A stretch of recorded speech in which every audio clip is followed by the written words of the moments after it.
Electric Friends, a Gary Numan podcast, celebrating the tracks by a musical pioneer.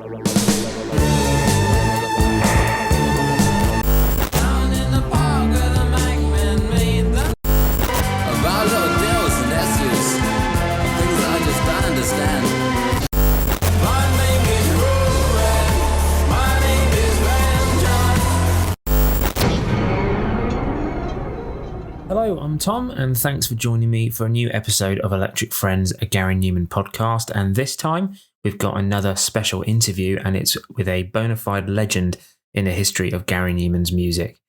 Chris Payne joined Gary Numan's band Tubeway Army just before they became stars in 1979, and stayed with Gary's band for his next few albums, including Replicas, The Pleasure Principle and Telekon. Even after Gary's short-lived live retirement, Chris continued playing as part of his live band for the rest of the 1980s, and he has reunited with Gary a few times since then, including his Wembley Arena show in 2022. He has composed, scored, conducted, and recorded lots of different types of music over the years, including his orchestral and choral works in London and Prague. He is an incredibly talented musician, playing keyboards and viola on many recordings, and has specialised in medieval instruments too.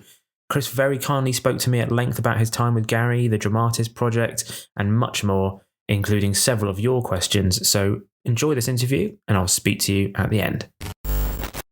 Well, so obviously, you know, this podcast is all about the music of Gary Numan, so it only makes sense to speak to some of the people who were, you know, a big part of his musical history. But let's start with what you were doing before meeting Gary. For those who don't know, like, what was your musical background at the time? Well, it's quite interesting. I came from a music college, classical music college background, and studying there for 3 years or so. And I was just about to, after I left there, I was going to do a sort of postgraduate course at one of the colleges to study early music, because during my sort of time at music college, as I said, it's not like the music colleges today. You talk about 1975, mid-70s. So it was kind of very stultifying classical music, sort of all based on, theory and history and everything else. I mean, I did enjoy it, don't get me wrong. It was really, really good. But I decided, I never like to follow something rigid. So one of the lecturers was into something called early music. Okay, so I became passionate about that. Ended up joining a little outfit for a while called Musica Antiqua. It sounds very highbrow, doesn't it? And therein lies a certain sort of irony that I left music college in 1978, took a gap year, and I was going to go back and sort of study early music. That was my passion, okay? Ended up joining Gary Numan and playing synthesizers. So I kind of went from 1479 to 1979 in one, short step. So yeah, that's mainly my background, and I study instrument was viola. I'm known as a keyboard player, but I was such a lazy bastard. I wasn't interested in it. My lessons were like, going through the motions. I couldn't be bothered.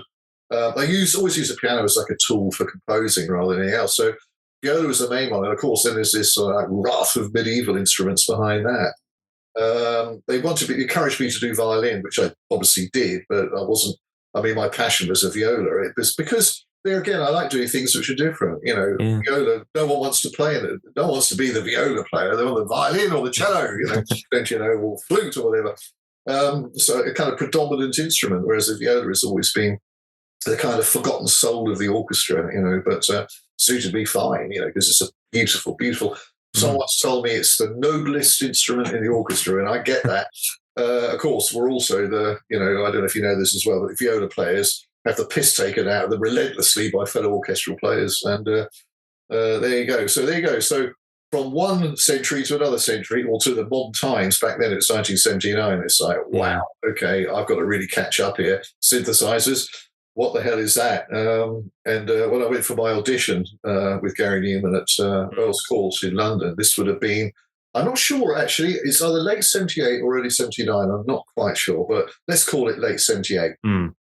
And so I went up there armed with I had a keyboard, a Hohner string machine, which I borrowed off the keyboard player for my band, a band called Crucible, who, funny enough, were a medieval rock band at the time.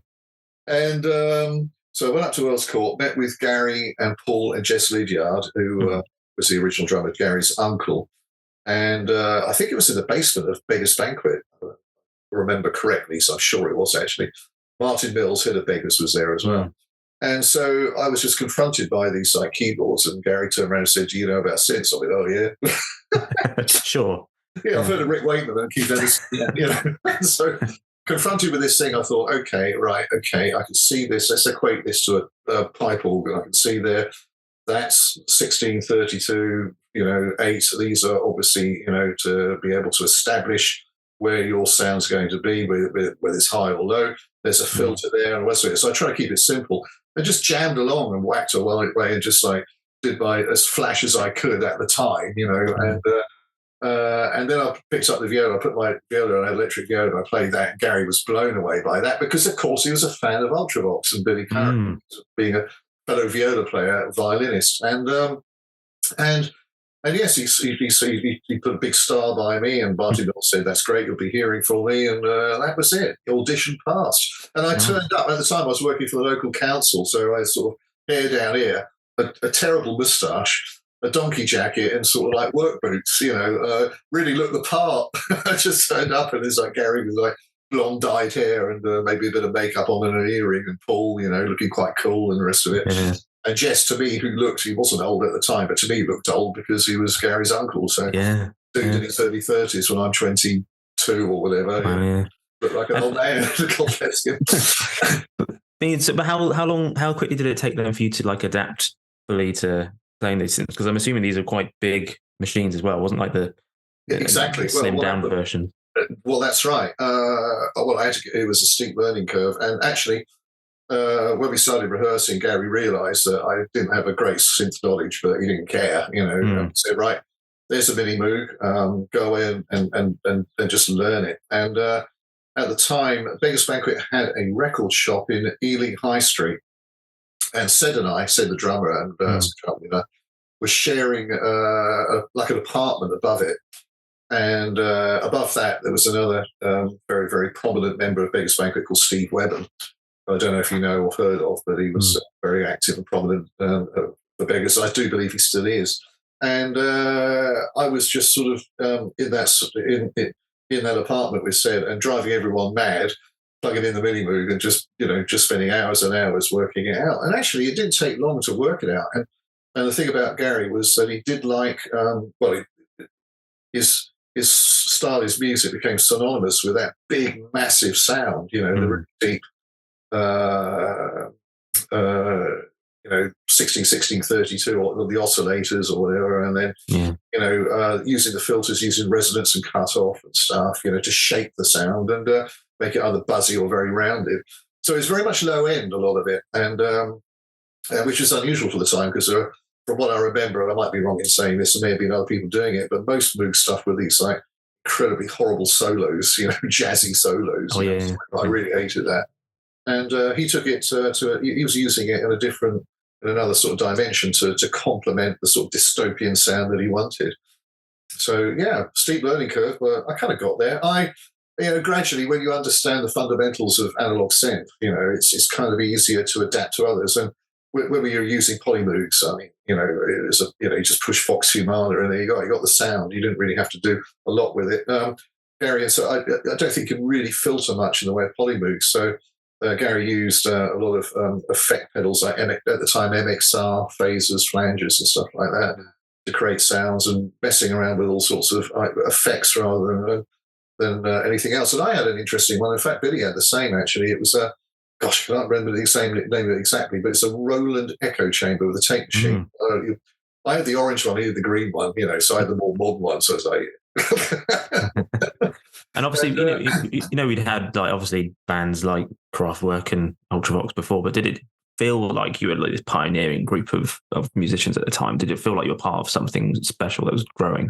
In a way, yes, but musically, I wasn't really aware of it. I'd heard of Kraftwerk, I listened to them.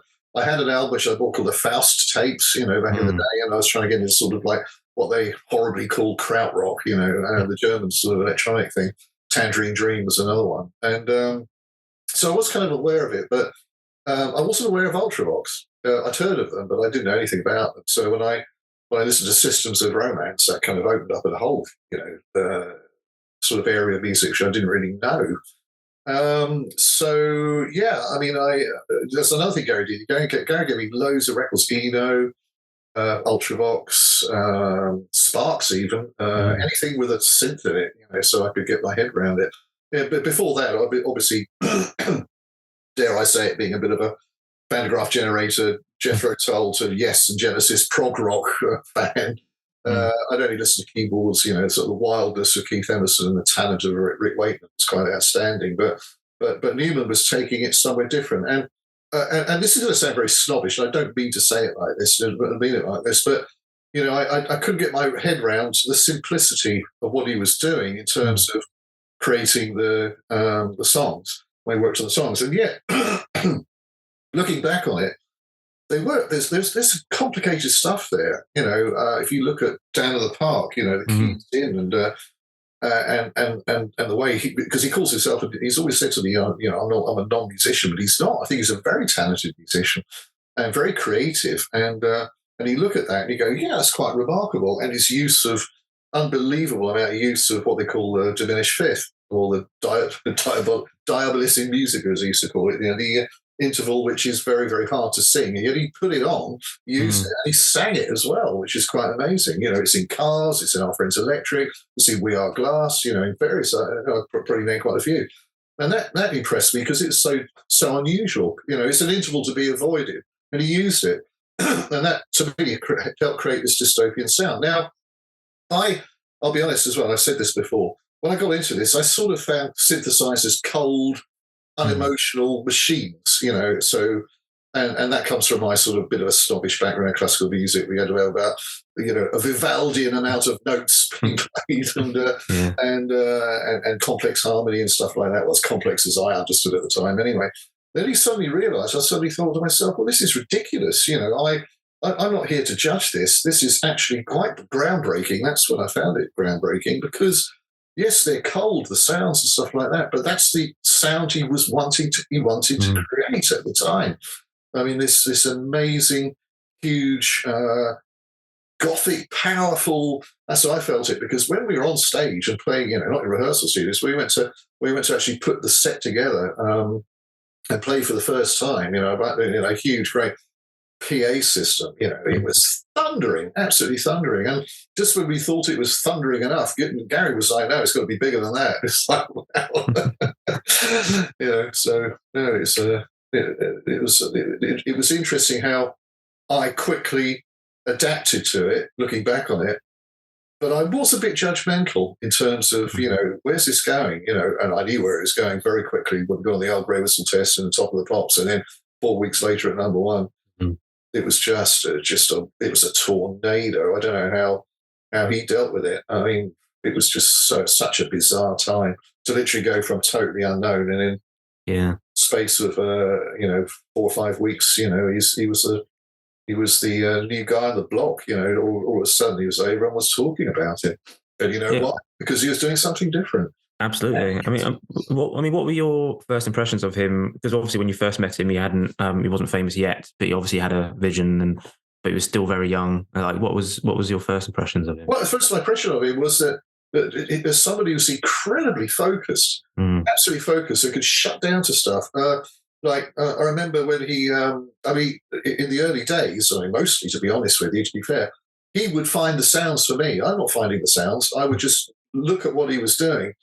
And he would, I'd stand aside, and he was stand by a Moog, and he was like this, absolutely focused. A bomb could have gone off, and it would have changed his what he was doing. He had this amazing way of focusing on something in particular, and without any distraction. So I just looked at him and I studied what he was doing.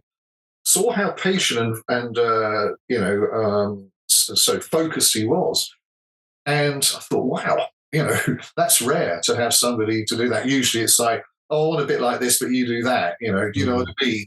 But no, he was incredibly almost pedantic about the sounds he wanted.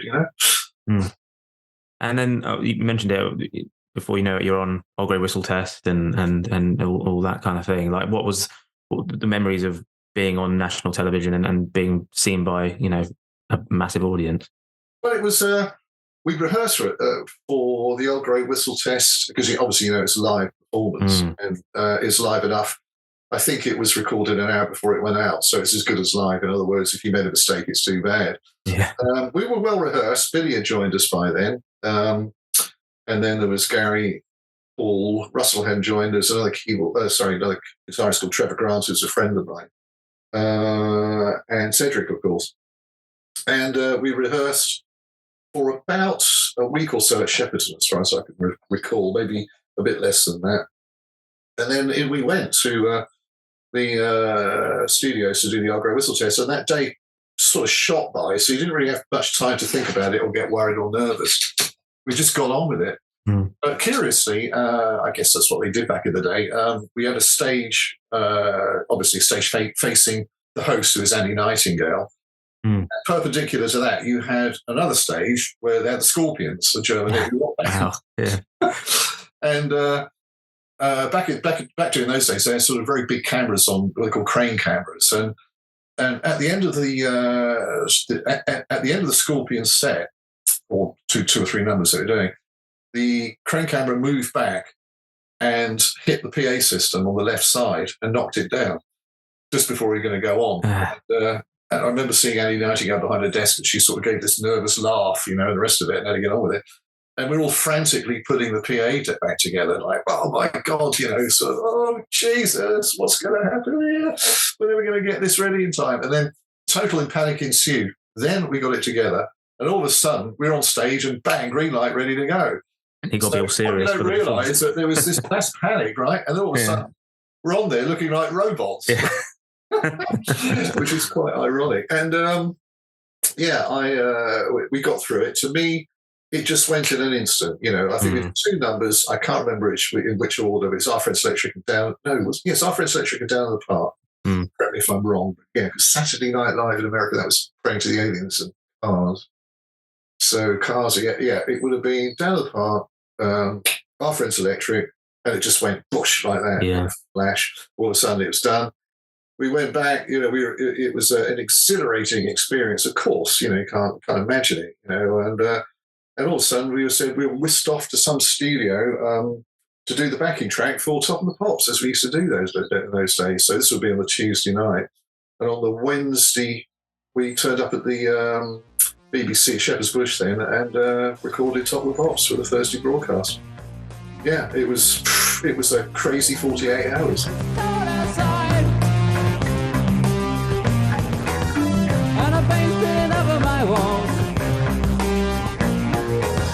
There's a man outside, and a long cold day has smoking a cigarette. Yeah, but it must have been just a crazy summer, I guess. That was 79. Yeah. Absolutely crazy summer. The weird thing is, we were preparing for the first tour, which is going to be out in September, when the Pleasure Principle came out, and Cars as well. And Gary said, "Look, do you want to go on? I'm going to my old holiday place in Portland Bill. Do you want to come along?" Oh yeah, nothing better else to do. So we just hired, he hired one of those caravan type things, of Portland Bill, Selsey, that sort of area, and they're just wandering around the streets. Of course, he got mobbed. Well, virtually mobbed, And for the first time, I saw him aware of his celebrity status, because this would have been roughly late July, August, something like that. So poor Gary had to sort of stay in the caravan and just hang out there, really. And after about 5 days, a couple of friends came down. There's a few people there who were obviously fans, and they came to the caravan and the rest of it. But Gary actually couldn't come out, which is quite ironic. And a sudden sort of weird realization that, life will never be the same again. Yeah. Well, obviously the Pleasure Principle is next, and it's become such an iconic album now. What were your memories of making the album back then? And did it feel like this was a step up and we were creating something special here? It did. I was quite taken back by the fact that, because he was a very good guitar player, and he didn't decide to use any guitar. He just wanted to really emphasise the synthesizer aspect of his creativity. And it was recorded at Marcus Studios, which is a brand new studio. And we had what they call downtime. In other words, we were recording from sort of 10 at night, 11 at night through till 6 in the morning, which wasn't ideal because, of course, you get really knackered at about 4 o'clock. And in fact, there's a rumour that I fell asleep when they were recording the backing track of Cars, and I was snoring through the bass drum. And then if you isolate it, you can pick it up. So I never got credit for that. Yeah, you should have. Yeah. No, but no, it was a very exciting time when we could actually stay awake. It was very smooth. I remember it all coming together very quickly. I don't remember the exact amount of time we spent there, but I don't think it's more than 10 days, 2 weeks maximum. Mm-hmm. I mean, it was interesting because, of course, we were still playing live together. That was the way things were done then. Cedric, a click track or drum machine or something there for Ced and Paul to play down there. So you get the drums and the bass down. And Gary and I were just like filling in, and maybe we'd keep some stuff if it was good enough, because we were DI'd straight into the desk, so there was no danger of anything spilling over. Drums were segregated. Paul's bass was, I don't know if it's DI, I can't remember if it's DI, direct to desk, or it was through an amplifier. But anyway, a lot of those tracks were put down together. And another thing I remember, which is amazing, was like all the tracks were done and no vocals, and Gary sang and double-tracked his vocal just like that, bang, bang, one song after another. I think it didn't take him more than an afternoon. It was just so incredible. I mean, that doesn't happen now, does it? Look, it may have taken 2 days, but what I'm trying to say is just like, gosh, we got X amount of time left, we got to get all the vocals done, and he just flew through them, and I guess that's a good way. I think sometimes if you spend too long on if it's, in my case, you get a good violin take, you think, oh, I'm not quite happy with that. You do it over and over and over again. You lose something, Russell had the same thing. I remember him telling me that Russell Bell used to play blinding solos, want to get it better. And, you just go, gosh, actually the first one was good. But Gary knew it was good, and it was fine. So he was singing, he was double track, and it all worked. And the guy behind it, the engineer stroke producer, although Gary did end up producing himself, it's fine with it. He looked at us. We sort of ticked. We said, "Yeah, sounds fine to me." He said, "Gary, do you want to come and have a listen?" We said, "No." Move on to the next track, and that was it. Well, that's the thing of that period. It was so impressive how quick, the output as well. Like that's right. Yeah. You don't really have time to think about it or analyze it nowadays, and I'm guilty of this as well. It doesn't take me long to write a composition. It takes me weeks to finish a composition. Right. Yeah. And also, I'll be quite honest, I'm rubbish at mixing and produce. I'm not a producer, I don't mix. I could record things well enough and compose and arrange and all that type of thing, but I never describe myself as a full-on engineer. I'd rather use somebody else to take that process just to another level. And well, the album has certain classical moments as well, particularly on like Complex and ME. Was that your influence? Did Gary see that? Yes, yes, it was. I must say, I was given a lot of freedom with the violin or viola then, of course. Gary structured all the keyboard parts. I just played them. Any of the keyboard stuff was shared between myself and Gary. But with the violin, Complex is well known and well documented that he went off to do some interview, and this was a backing track that we demoed in Covent Garden, 16 track. And he just let me do it. I said, well, do you mind if I just have a go at just filling in some stuff? And I just got this basic simple string arrangement, 2-part string arrangement on the viola. And he came back and he absolutely loved it. It's like, wow, fantastic, and put it on. I put it down quickly, and I said, well, I've got to do it again because it's slightly out of tune. And he goes, no, it's great, it's absolutely fine. But I listen to it now, I go, oh, God, it's out of tune. So it kind of drives me mad, but okay, just go, come on, Chris, get over it. It's still part of the history of the making of the Pleasure Principle.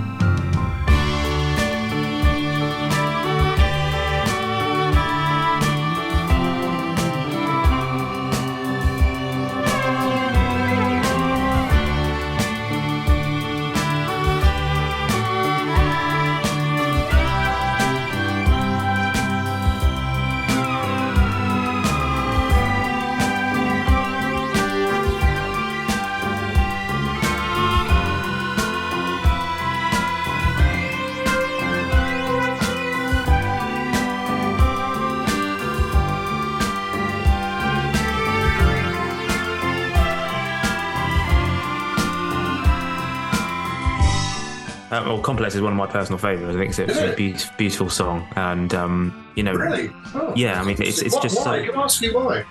Well, I think obviously the story behind the lyrics is one thing, but I just think it's rare back then, having with the rise of synth, having that kind of ballad element to it, and it's just so.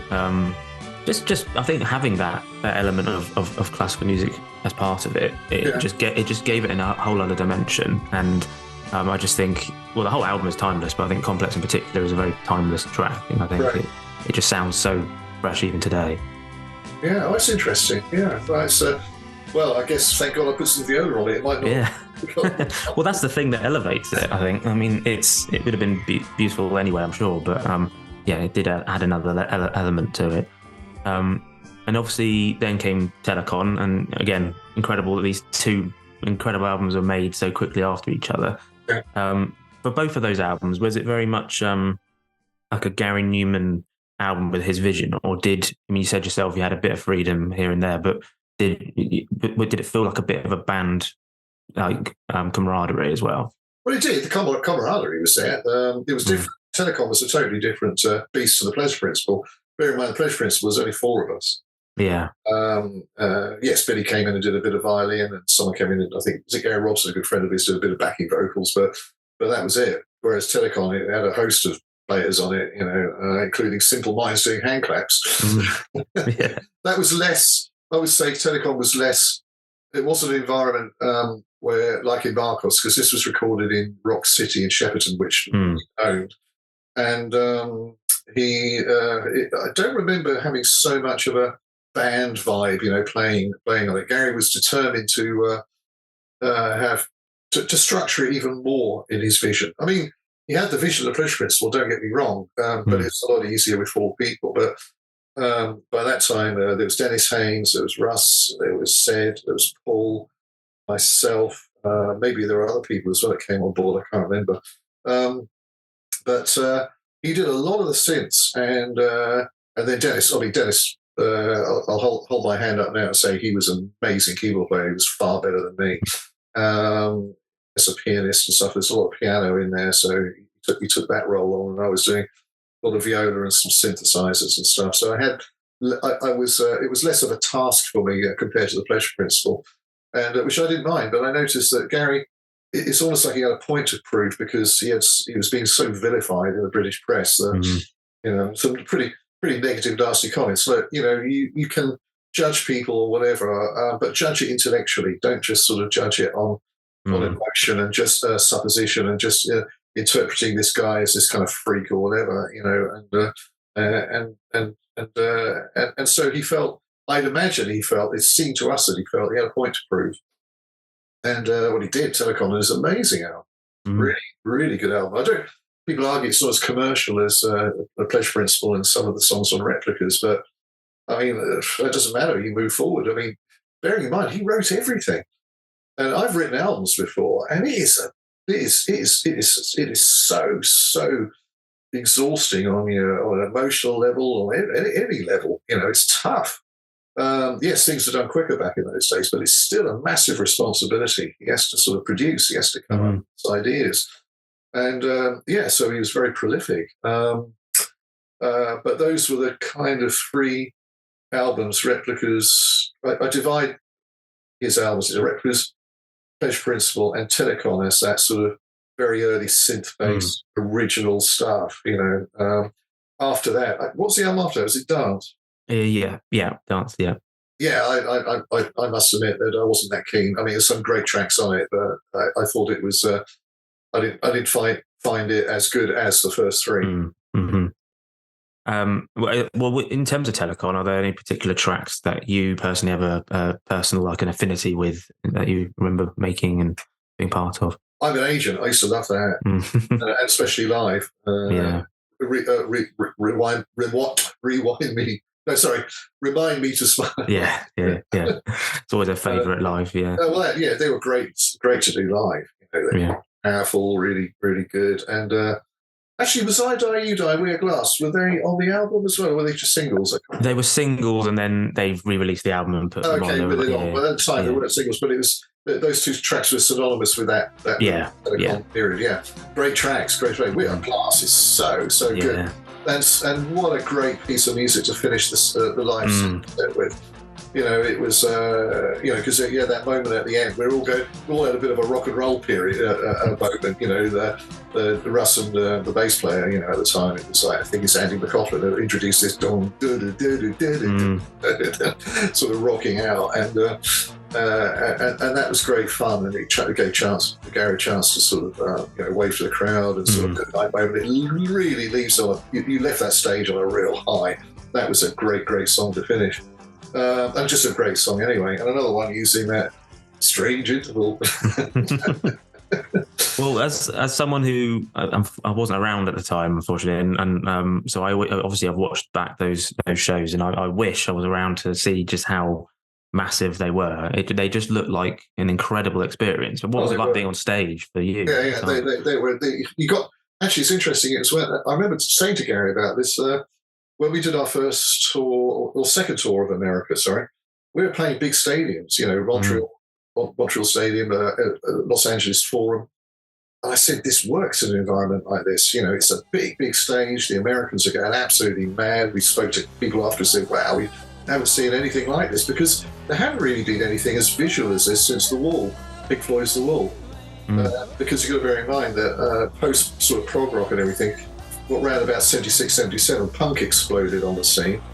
And then and then really after that, it was Gary Numan exploded on the scene with a style of music which was completely different.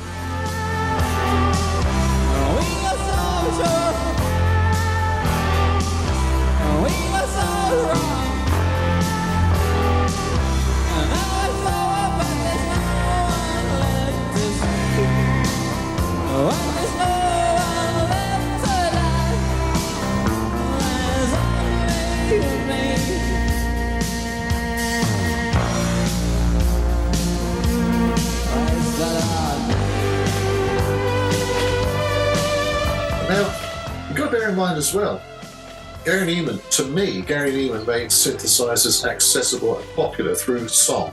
And that's the irony of this as well. Cars as big as it had two verses, no some chorus. But before then, there was a young man, a young guy in the country I'm living in called Jean-Michel Jarre, and he had Oxygen out in 75, was it? Something like that, and it was huge, absolutely huge. So synthesizers were commercial through him, but no one had taken it to the next step of it being synthesizers and vocal and it working. Yeah, Kraftwerk did a bit, sure.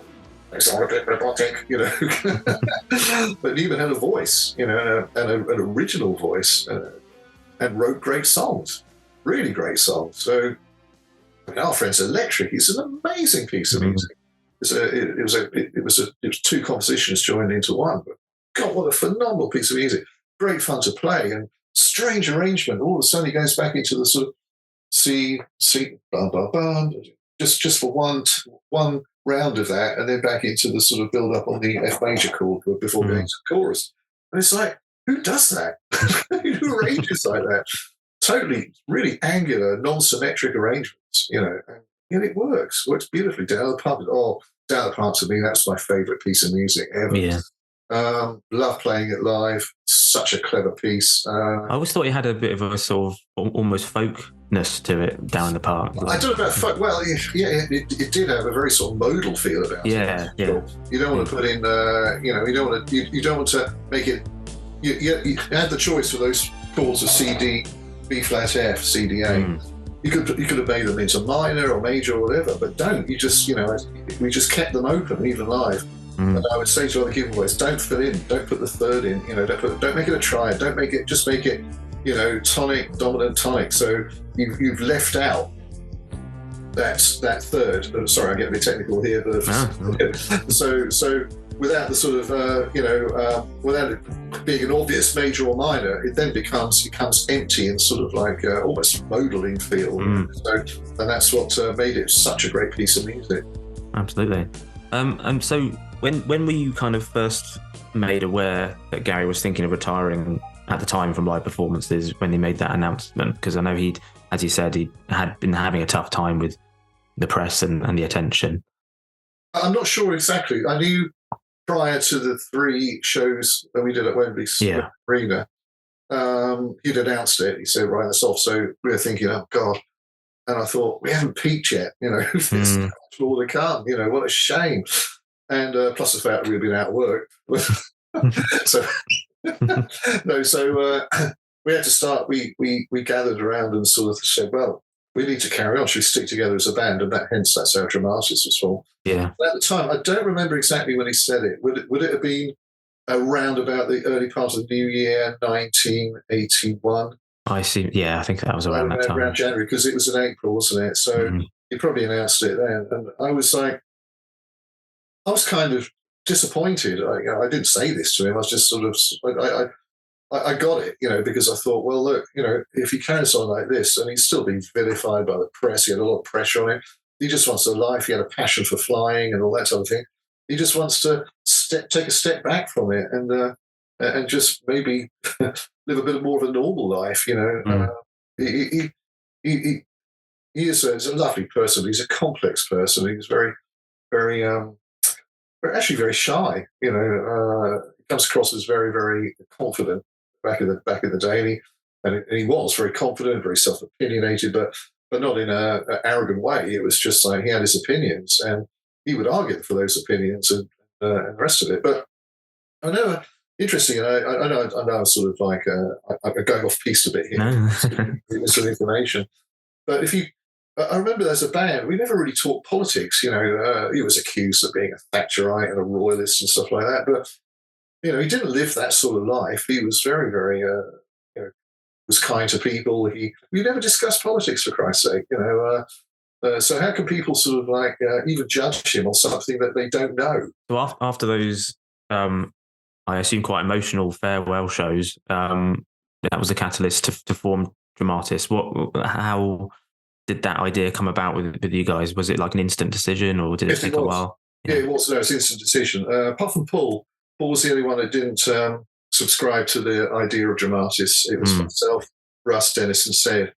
And unfortunately, Dennis introduced us. It was not really his fault. He got involved with a management company who were absolute rubbish. We signed too quickly, and we just ended up with we went to completely the wrong direction. Went to the wrong record company. Okay, really nice people. It was Elton John's Rocket Records, and it just wasn't right for us. We should have stuck with WEA, who wanted us, but the management company, basically was so heavy-handed with trying to get a good, a stupid deal, absolutely stupid deal for us. They just said, right, we're walking away, we'll go somewhere else. And that's what they did, and they shouldn't have done. In fact, we should have done the negotiations ourselves. It's simple as that, just gone to WA and negotiated. It would have been a lot easier. And it would have changed the course of Dramatis. But there you go, these things happen, and no good crying over spilt milk. But it opened the door for us to go back to Gary when he returned with Warriors. The Warriors, Team 83, I do believe. Yeah, and did I read there was like another dimension where there could have been Boy George as part of this, or was apparently that yes? This is the story. I was sharing a flat with in Kensington with a couple of guys and friends of mine. One of them's a guy called Carl. And his girlfriend at the time was Eve, or known as Eve Ant, and it's Adam Ant's ex-wife. And I only knew her as Eve Ant. I never knew her second name. But Eve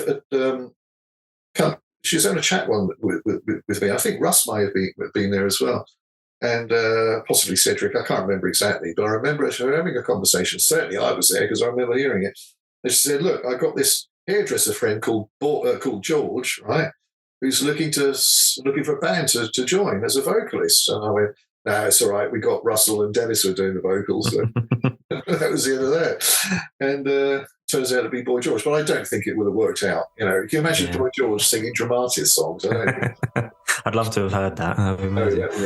Yeah. I mean, the album still, had some great. I mean, Love Needs No Disguise is actually probably one of my favourite songs to feature Gary on vocals. I think it's just such a brilliant it's a very good song, isn't it? That was written by Russell and Dennis. It was a really, really clever song. Actually, Dennis did a lot of writing there. I think I only wrote 1.5 songs on that album, because bearing in mind I'm a composer, but I just kind of sit back and let it happen, and just happy to play my violin, my keyboards, and actually a cornemuse, which is a straight crumhorn. Yeah, so I actually got that on Human Sacrifice, which was Russell's composition. I think we made a mistake with, for future reference, we should have had one singer. Gary's a guest, yes, that's fine, we'll have these notes discussed, but having 2 singers, like, kind of broke up the identity of the band. Should have stuck with Russell. Yeah. And were there any other plans to potentially do a second album? I know you released a few singles afterwards. We should have done a second album, just Russ, myself. Instead, actually, we did go in and do a few demos, which were very good. It was one particular called Sand and Stone, which we did play live on a radio show, about 1984, I think it would have been. 83, I don't remember exactly. But, so you had a single out called, If I Could See Her Now, or something like that. I can't remember the name of it. It's a ballad piano type thing. But they're again badly produced. I mean, we had a whole run of bad luck. And I think we had so much bad luck that Russell and I always said we'd get back together. And we never did. Until 2012, when I met up with Sid for the first time in about 15 years. And Russ and I and Sid got back together. We went down the pub, we went, we're back. This is Dramatis. We are back. Yes, we're going to get this album done. 3 weeks later, Cedric had died. And to me, I was devastated. And to me, it finished Dramatis. For me, I not finished it because I'd love to have carried on with Russ, but we don't live in the same country. I know you can do things remote and all that sort of thing, but we've always worked better together. When Dennis left the band, the predominant songwriting team was Russ and myself, and it worked really well. Sid would come in, he wrote Face on the Wall, and we kind of arranged it and the rest of it. But Sid was an outsider. He would just bring in his songs, okay? But Russ and myself were a team, and it was a bloody good team. We were coming out with The Shame, which is I think it's a great song, really good piece of music. I Can See Her Now, and Sand and Stone as well. And it was kind of moving forward, but something was seriously missing when Sid went. And I emotionally sounds a little bit sort of like dramatic, doesn't it? But I just didn't feel like a carry. It would be right to. Didn't feel like it was working. Does that make sense? Yeah, absolutely. Such a strong bond, it must have been a tragic loss as well. Completely. It's just so out of the blue. We couldn't believe it. So, in fact, on the Saturday we were out partying.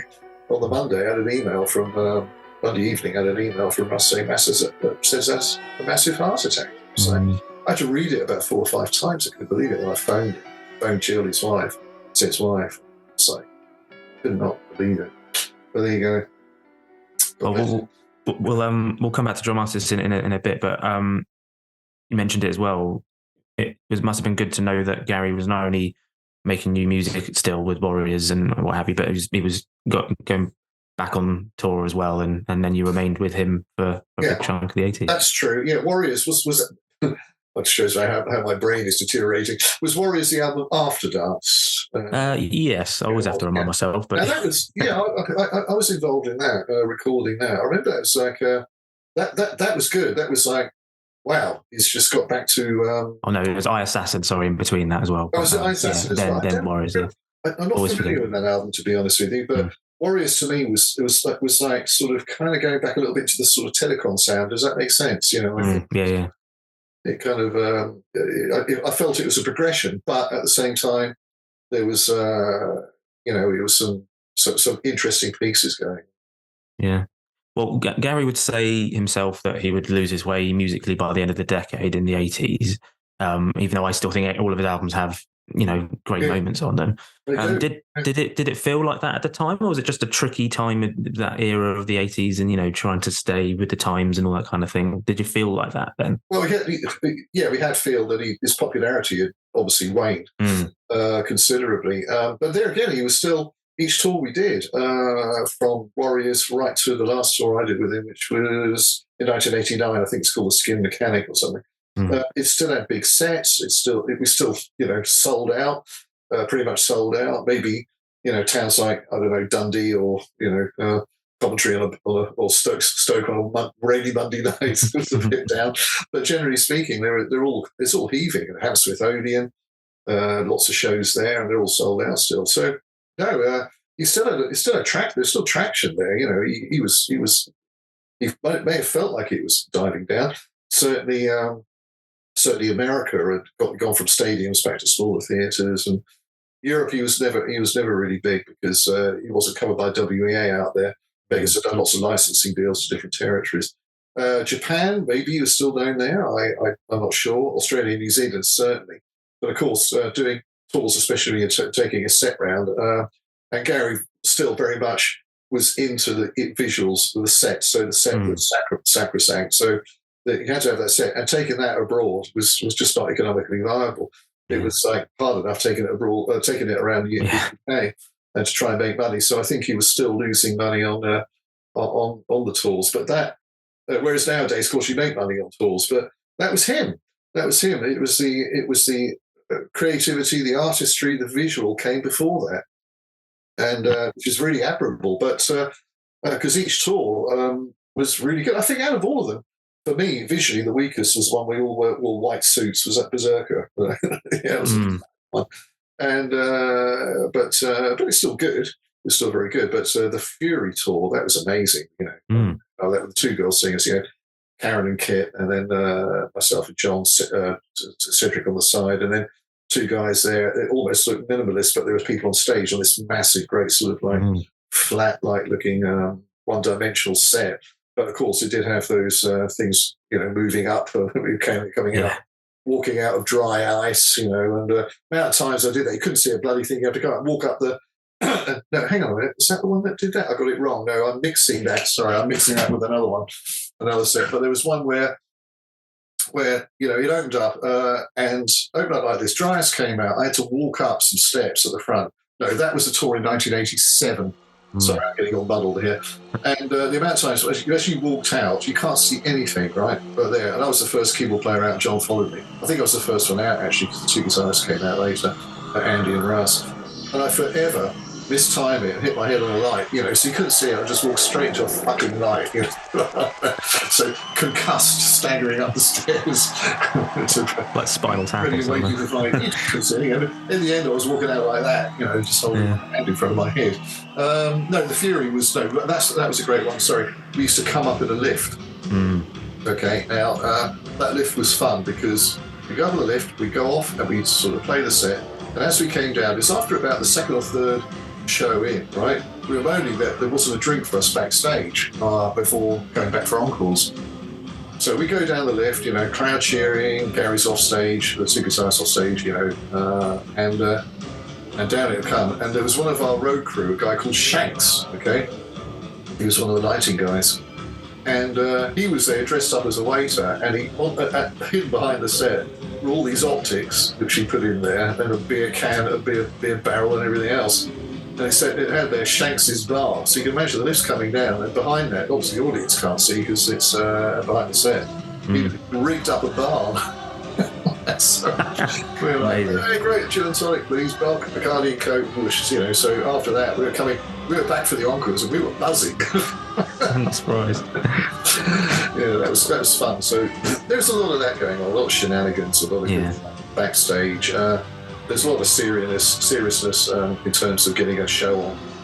Which, as I said, the relief that all came, that kind of disappeared when we finished the set with We Are Glass. It's an uplifting piece of music, and everyone was happy. They all left happy. It starts off doom and gloom. It's all dystopia and it's dramatic, and it's like, wow, where's this going? Usually the first number a bit, I don't know, Sister Surprise, or the other one, the one that goes with a funny drum break in it or whatever. I can't remember. It's been too many years. I'm 67 years old. How do you expect me to remember? But was there any reason behind you stopping being part of Gary's live band? Was it just the change of style of music he was doing, or I was getting nothing to do with that at all. I actually thought he was writing some really good music, but I was getting into production music, film and media production music. I'd been doing a lot of work with Chapel. I just back in '87, I did a big drama horror piece with the London Symphony Orchestra and choir, and I just absolutely loved it. That was where I wanted to go, and I was getting more and more work. And this would have been, I think, a tour scheduled for 1990, and I was working with the other keyboard player, Aid Orange, and it's kind of a bit embarrassing because he'd been on the last 2 tours with us, and Tony Webb, Gary's father and manager, phoned up and said, "Are you available for the tour?" And I said, "Well, I should be, yeah. What are the dates, you know?" And he goes, "Oh, by the way, we're not using Aid, we're using John again, John Webb." I just went, and I was standing next to Aid, and I went, "Oh, okay, can I kind of get back to you on that?" You know, and I explained to Aid, and Aid was very, very, disappointed and upset, and I just thought, "Do I really do this? You know, I'll be working with it and all that type of thing." So I was getting busy anyway, so I phoned back and I said, "Look, Tony, I'm really, really sorry. I wish Gary all the very best, but I'm working with Aid and it's a bit embarrassing. I can't really do it." Tony was great. He understood. And it's a bloody ironic thing. 2 years later, Aid's back in the band. He's like, "What?" Yeah. And actually, I was a bit disappointed with Aid because he could have phoned me and told me because I was decent enough to him to sort of say back down because I was working with him. So showing support with him.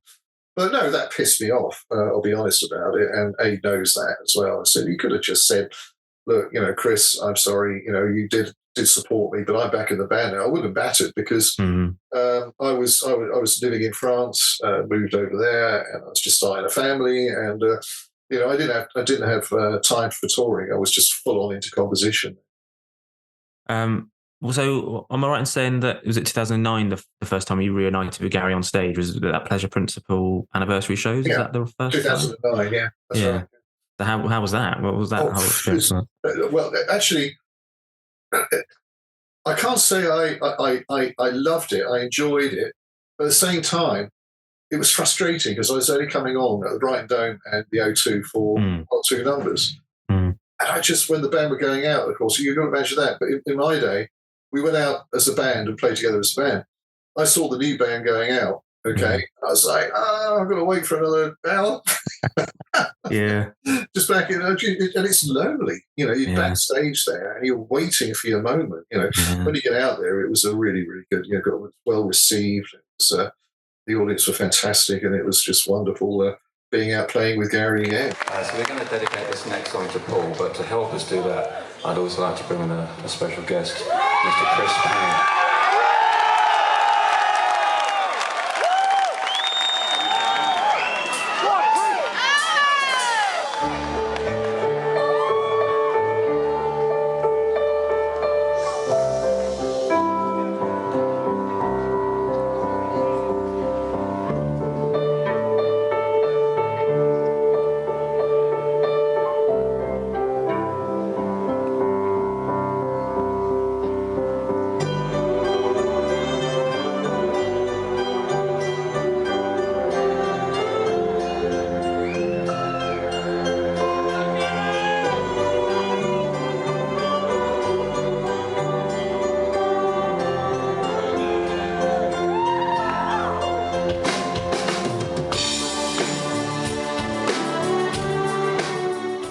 Subsequently, I went on to do it with Russ in 2012, 6 days together. That was great fun. And at least I had someone to share backstage with. And of course, the Wembley show, Wembley Arena, 40th anniversary, which was back in May 2022, wasn't it? Yeah. And there again, we had to wait for the bloody encore. And there again, it was absolutely fantastic. Just great stepping out on the stage with him. And the years have passed between Russ and I leaving 1990, and now, or back in 2012, and Russ and I both did. It seemed like that. They seem to be like it's like, well, yeah, it feels like yesterday. Nothing's really changed. Yeah, we've all grown up. We've all had experiences in life. We've all come together and talked about that. Gary's talked about things that he was like when he was young, and going through the process of being so famous so young. It's going to have a effect on you. And bear in mind, I think Gary was 22, 21, 22. I was 22. All our road crew were 22, 23. You know, we were all kids going out there. I think the oldest roadie was about 27, 28 years old. Yeah. Yeah. You know, we're just kids getting out there and doing this amazing show. Looking back at me, just think, wow. Do you know, I don't know how I could do it, if I could do that.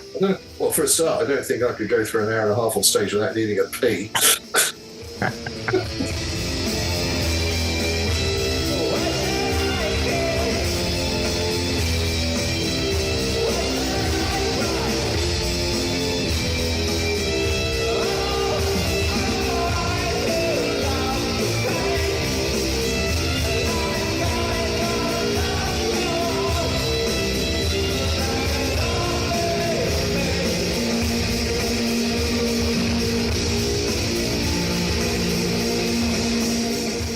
For those who don't know, obviously outside your work with Gary, you've been a prolific musician. Obviously, you mentioned co-wrote Visage's "Fade to Grey," which is one of the most iconic synth pop songs ever. But also, particularly obviously in the classical sphere, and conducted your own work. So, if you could give like a little history on that side of your career and your particular passions and highlights as well. You're a sort of a library production music writer. You're commissioned to back in the 80s to do CD length compositions, okay, which can be broken down into sections, to be used for synchronization on, fast clearance synchronization anywhere around the world, because your publishers have this sort of like huge sub-publishing network around the world. And what's exciting about that is you've kind of got a free hand of creativity. You can go away and go, okay, I don't know if it works like this now, but back in the day when I did my first drama horror piece of music, a project. Okay, so when you're doing major orchestral and choral works in the style of Carlos Carmina Burana or Jerry Goldsmith's Omen, right? Back in the day, the head of chapel music sort of would take you out down for a pub lunch and say, right, I want you. This is your brief. I want you to write some scary music. All right, I'm just gonna. Yeah, that's right. Exactly. Okay, great. So half the album was done with London Symphony Orchestra and Choir, and the other half I actually did with synthesizers, and that was done at Billy Curry's studio in Notting Hill. Oh wow! I used to hire. He had a really nice studio down in his basement. I did that. And I also did an early music album down there, and at a friend of mine, Nigel Bates, he had a studio at the time, Burgess Hill. And in fact, Nigel got me into library music, funny enough. He was part of the chapel music writing team. And after that, it was just, because you kind of get a reputation for doing a certain style. With me, it's drama horror. I can't even watch a horror film. I can write drama horror. So I ended up doing about another 4 albums or 4 CDs worth, stuff like that. The last one I did was in Prague in 2001, I think it was, something like that. Because then budgets dry up, you can now use samples, and that's what people are going down, which is a great shame, because there's nothing better than a massive orchestra sort of like in front of you, really, really... and I know that. I mean, usually I'm in the booth, and I prefer that, and listening to the whole thing. But in Prague, that was for BMG or Zomba, I can't remember. Yeah, BMG music. And there were 3 of us, just myself and 2 other guys, who were doing different types of horror music. They were doing one was doing hammer horror, one was doing another type of style. And of course, I said to the guy, the producer there, I said, well, who's conducting this? And he went, well, you are. I mean, kidding, aren't you? The only conductor I've done was like, back in music college, just leading it. He goes, no, go out and do it. So there am I. I'm standing in front of 70 or 80 sort of stone-faced Czechs. Wow. The translator next to me, and I'm going, oh, hell. And I just had a pencil and a sort of woolen hat on because it's a bit cold out there. I've got to take the woolen hat off, so that must have looked, quite interesting. And I was just beating out time, to this orchestra. And they were great, and it was just such a wonderful experience to just have had that. I don't want to do it again. I'm not a conductor, but just to be in control of an orchestra, okay, hearing your stuff being played, it's absolutely amazing. Then, of course, that gets used on film, TV, advertising, etc., etc. I continue to do that. I do less of it, I've been doing a lot of co-writes with, supposedly a Visage album with Rusty Egan, but doing a few things with him. There's a very interesting girl called Katja von Kassel, who I've been working with. Imagine a Marlene Dietrich with synths. Amazing. Yeah. And I've just got a publishing deal with that one. So we'll see how that goes. And recently I've been working with, over the last year or two, I've been working with a guy called Zane Griff, who you probably heard of. I won't go into details. If anyone wants to find out about Zane Griff, just Google him. He'll give you all the information you need. He's a wonderful guy. He's got a great voice, and in the style of Bowie, but he does have his own original voice. But there is that sort of Bowie connection. And we just released an album on Sony Music Japan called Double Life, and that's just the Japanese territory. We licensed it to them, and it'll be coming out just as a digital download version on. Can't remember who it is, but it'll just be on iTunes, usual suspects, in the next 2 or 3 weeks.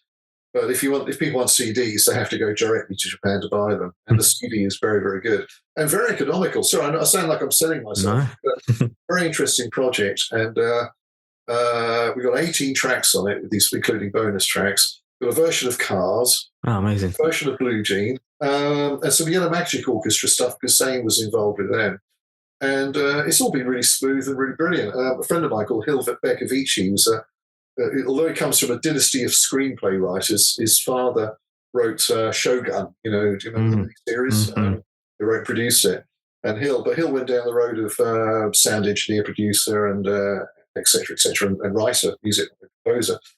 And he's worked with loads of people. He's worked with Stevie Wonder, and as an engineer, I think for a couple of years with him. He's done sessions with Prince, Madonna. So he's a serious LA engineer, and he engineered and produced it and managed to capture that almost kind of like raw sound of the 80s, but with a touch of modernization about it. Does that make sense in terms of drums and whatever. Here in my car, I feel safest of all. I can lock all my doors. It's the only way to live in cars. Here in my car, I can only receive. I can listen to you. It keeps me stable for days in cars.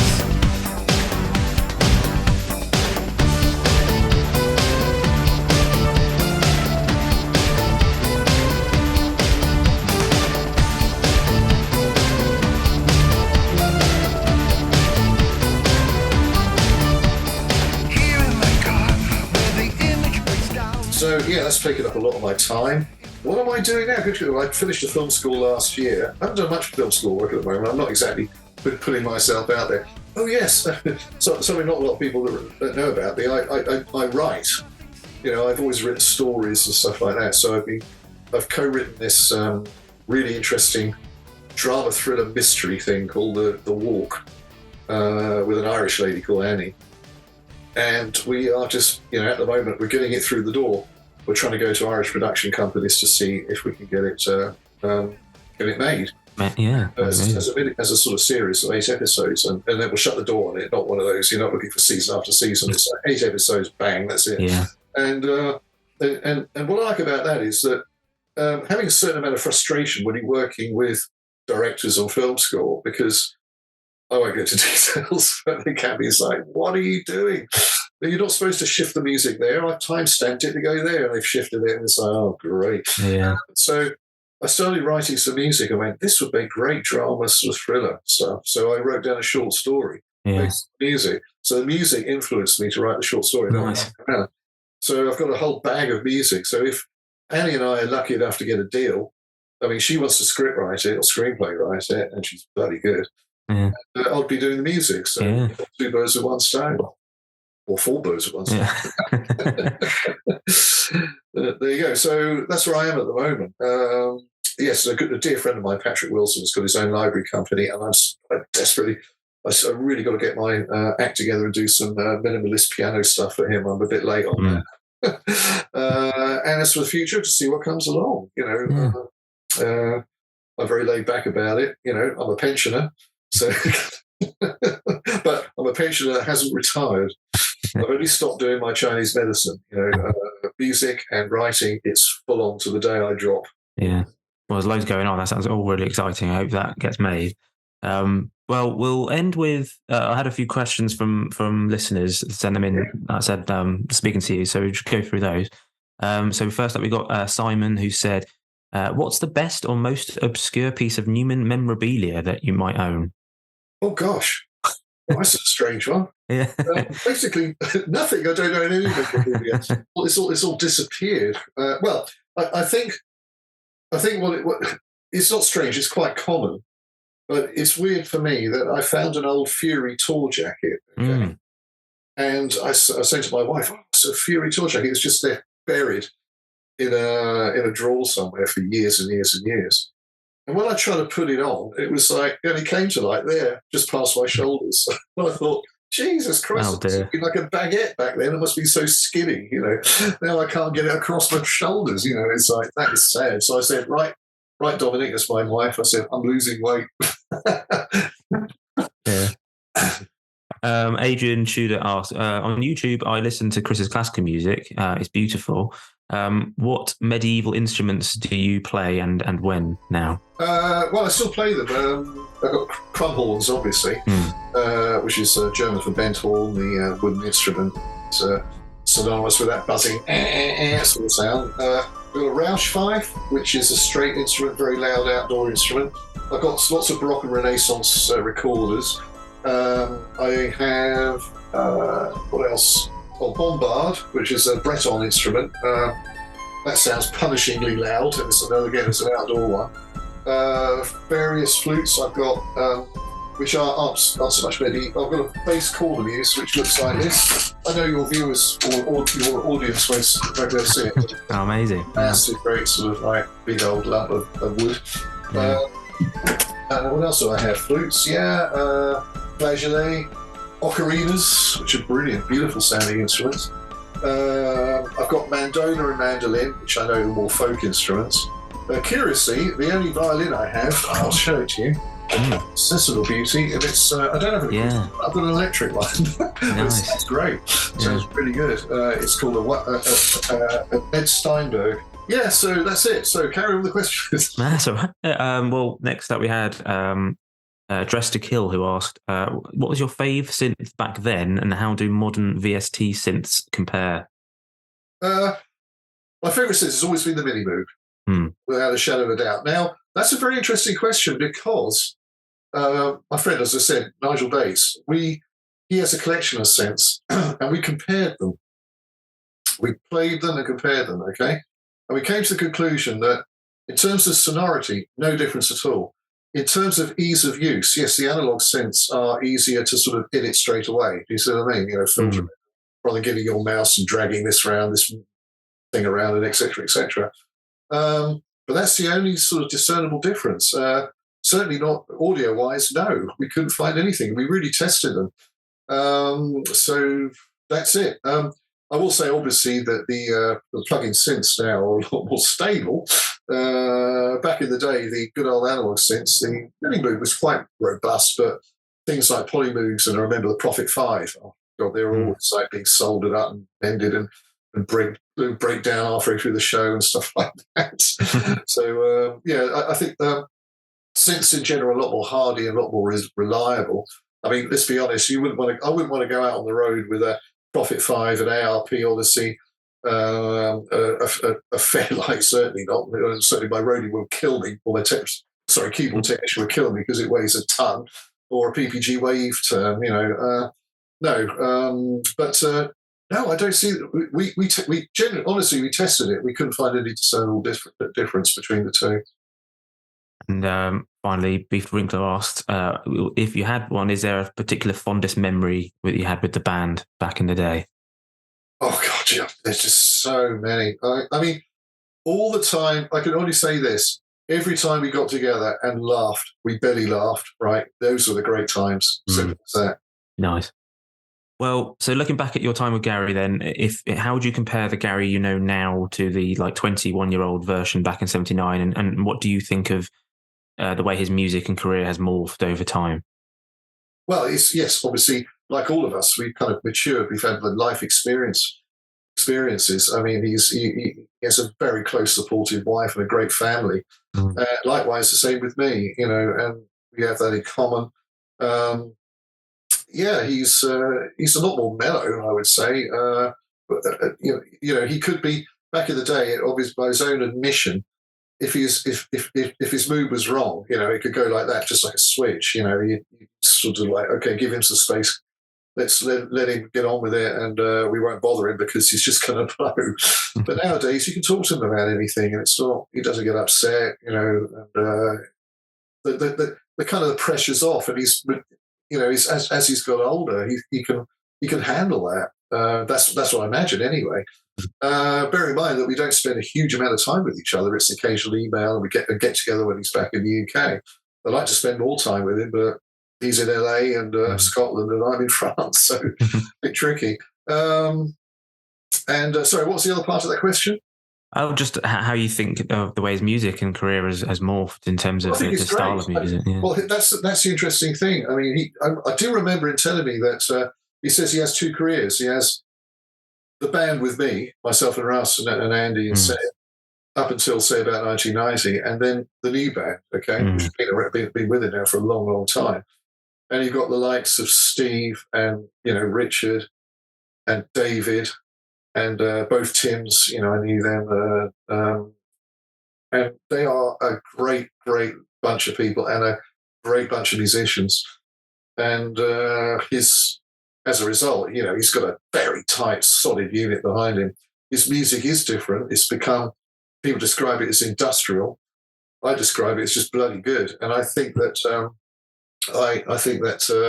gosh, I'm hopeless with names. The one he filmed in the desert about 5 years ago. Oh, yeah. My Name is Ruin. My Name is Ruin. Yeah, I think My Name is Ruin is a brilliant song, worthy of number one, in my opinion. It is phenomenal and a great video. And there again, there is still that connection, that dystopian connection. It's kind of more industrial, the sound. But he's moved on. And that's fine. That's what's kept him going. He's I'm about to say 67, but he'll kill me for that. He's 60. He's coming up 66, and he's still at it. He's still creating. He's still wanting to do it. He's still wanting to go. He'll still get on tour. He'll still be creative. He'll go through all those frustrations of building an album up and all the rest of it, which I can understand because I've done it myself on 3 or 4 occasions now, and it is tough. I'll be honest with you, just like, I don't really like doing it. I like collaborating, but doing it on the ground, wow. So all credit to him. Brilliant. Well, that's probably a great place to end it. So, Chris Payne, thanks so much for your time today on Electric Friends. Thank you. That's okay. No problem at all. No problem. Absolute pleasure. So that was Chris Payne. I loved talking to Chris. I could have done so for hours. He was such a lovely man and very gracious with his time. And I hope you enjoyed listening to that as much as I did. And thanks again for all your questions in advance too. I've got a few more interviews lined up in the near future, and I'll also be aiming to put the video version of that interview on my new YouTube page, which you can subscribe to now if you give it a search. I'm also on Facebook, X, Instagram and TikTok, all at Numan Podcast on those, and you can email me with anything you like at newmanpodcast@gmail.com, or head to newmanpodcast.com for all past episodes, and please, of course, rate and review and subscribe. It means a huge amount when you do. So that's it, and until next time, bye for now.